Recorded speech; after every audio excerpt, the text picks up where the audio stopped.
Anda kembali di Nusantara Petang, pemirsa. Gencarnya pemberitaan kisruh Partai Demokrat mulai dari isu kudeta, pemecatan kader hingga berujung saling lapor mendesak digelarnya KLB. Tujuannya untuk menggantikan kepemimpinan Agus Harimurti Yudhoyono atau AHY dari kursi Ketua Umum. Akankah KLB semakin memperumit kisruh internal partai ataukah dualisme Partai Demokrat akan terjadi? Selengkapnya kita akan bahas dalam dialog Nusantara Petang berikut ini.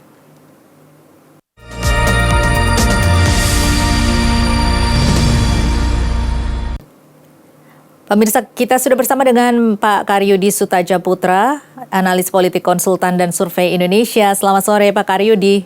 Selamat sore Mbak Tasya. Iya, ini sudah dilangsungkan KLB Partai Demokrat di Sibolangit, Deli Serdang, Sumatera Utara. Ini tetap dilangsungkan. Muldoko sudah terpilih sebagai Ketua Umum versi pro Sibolangit. Ini KLB Sibolangit. Tanggapan Anda, Pak? Ya, saya kira ini pertarungan selanjutnya adalah pertarungan di ranah hukum ya. Ini kan sebenarnya modus operandi yang dipakai kader-kader Partai Demokrat yang sudah disebut saat itu sebenarnya sama Pak Muldoko persis seperti yang dilakukan Pak Muhdi Purwopranjono terhadap Partai Berkarya dari Tommy Soeharto. Nah ini modus operandi persis sama. Makanya selanjutnya bermain di ranah hukum, yaitu menggugat ke PT UN. Karena saya yakin bentar lagi surat pengesahan dari Menkumham akan turun ya.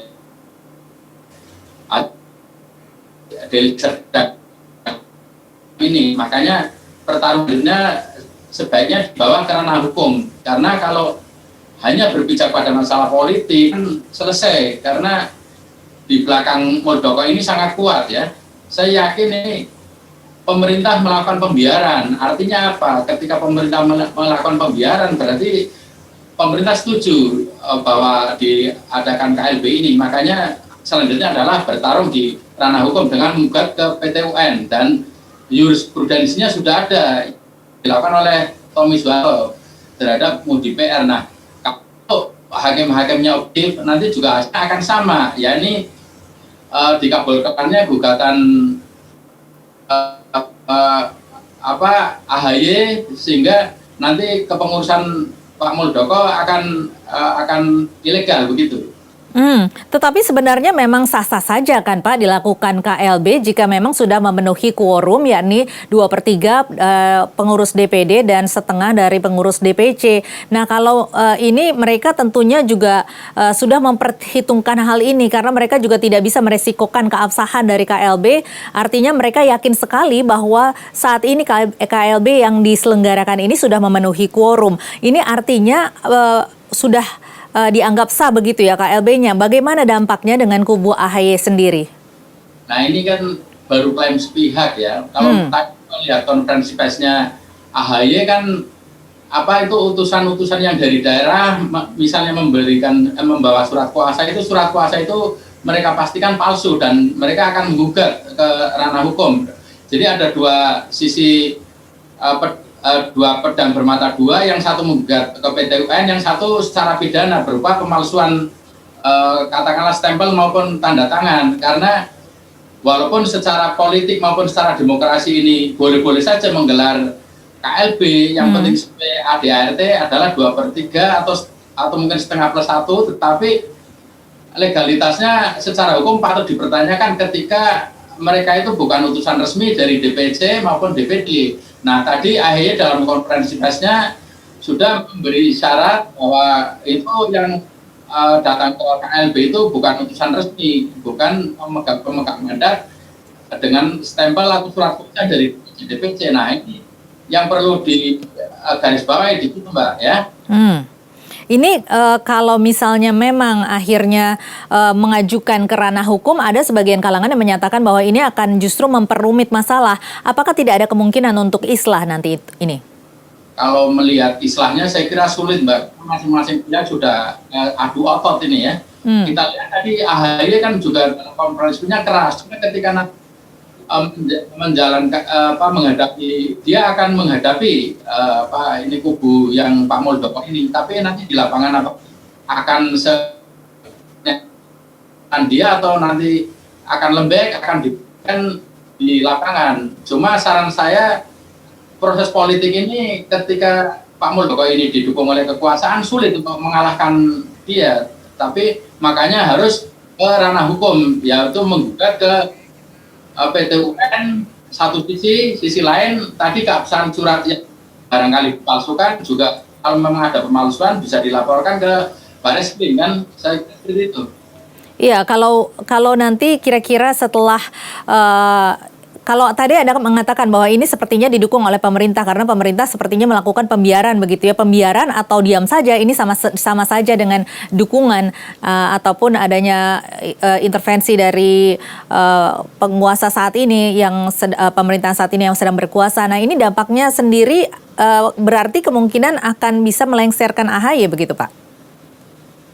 Ya kemungkinan secara politik bisa, tapi kan harus dikuatkan secara hukum, Mbak. Yeah. Jadi politik harus dilandasi dengan keputusan hukum. Nanti juga AHY pasti akan menggugat. Dan betul apa yang Anda katakan tadi, bahwa pemerintah ketika diam itu artinya melakukan pembiaran. Dan dalam teori komunikasi, ketika diam berarti dia dinyatakan setuju. Begitu saya kira.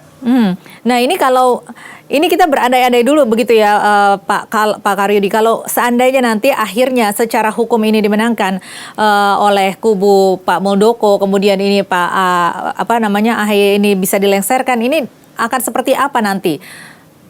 Dinamikanya Ya, seperti apa? Ya Demokrat mungkin terus sampai inkrah ya, sampai tingkat tertinggi MA, kemudian kalau memang mungkin bisa membuat partai baru atau apalah namanya. Yang jelas dari sisi Demokrat sendiri, Demokrat ini kropos, Mbak ya. Kami amati dari dalam juga kropos ya. Ibaratnya berdiri di atas kaki palsu, dan kepemimpinan BLSB ini tidak cocok untuk partai politik. Jadi kepemimpinan yang militeristik, yang garis komando, kemudian yang top down, nggak mengakar, itu untuk partai politik sudah nggak cocok lagi ya, karena partai politik ini kan demokrasi ini milik semua, bukan hanya milik segelintir ya. Dan kalau lihat memang Demokrat ini sengaja diciptakan untuk menjadi dinasti ya, menjadi elitis. Contohnya ini klausul yang mengatakan bahwa KLB harus atas tujuan ketua majelis tinggi. Nah ini yang saya kira arahnya ke mana, artinya betul-betul